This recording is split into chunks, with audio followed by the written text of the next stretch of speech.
It's Picasso's works leaping off the canvas in 3 dimensions, a side of the artist most have never seen. But they have his signature look, those telling features that show you this was the master at work. He never went to school for it, so it was completely self-taught. And I think for that reason, he had a great deal of daring that he might not have if he had been schooled in all of the traditional techniques.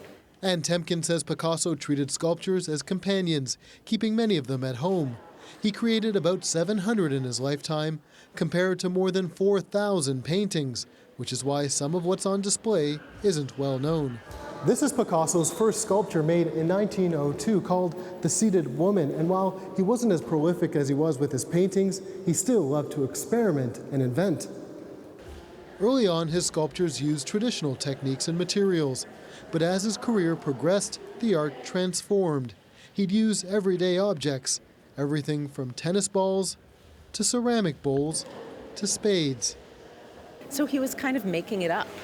And for that reason, he liberated sculpture from the 19th century models. The exhibition runs until February and covers an entire floor at the Museum of Modern Art, giving visitors a chance to wrap their heads around the creations.